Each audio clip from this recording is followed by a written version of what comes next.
Superstar is a very odd episode of Buffy the Vampire Slayer. This is intentional, but it also comes in a weird place in the season. It's a comedy-focused alternate universe, sort of similar to The Wish. Instead of Buffy never coming to Sunnydale, however, Jonathan, the background character who became the writer's favorite punching bag, has cast a spell to make himself Charles Atlas, amazing at absolutely everything. Of course, like most spells in Buffy, there is a cost, and a demon that is the opposite is created, stalking the residents of Sunnydale. The way this premise is communicated to the audience is fairly creative.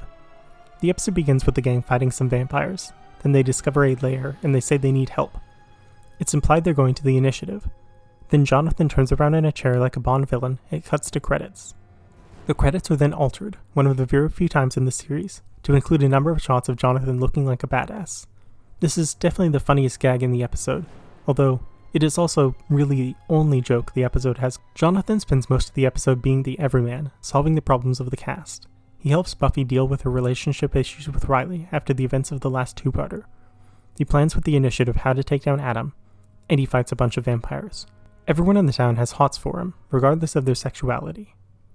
The only one not fooled is Adam, who recognizes that something is wrong, but apparently doesn't know enough about magic to determine what it is. While Adam has a couple scenes this episode, they highlight the big problem the writers had this season. They had no idea what to do with him. After his debut episode, which is number 14 in the season, then there are 5 episodes in a row where he doesn't have a major role. Sure, he encourages the vampires to attack the church and Who Are You, but they could have just done that naturally. His grand plan is not revealed until it's basically been enacted. Even the initiative, who should be spending every effort to hunt him down, barely have a mention. The 2 biggest plot points of the season are basically forgotten about in exchange for some Monster of the Week episodes. Superstar is not the problem with the season, but it stands out for how inconsequential it is. In the end, the magic is dispelled and everything goes back to normal. The only real change is that Buffy and Riley reconcile, which is the kind of thing that would have happened anyway.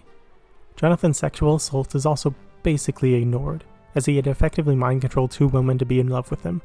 But it does sort of come back in season 6 when he becomes a big bad in the trio.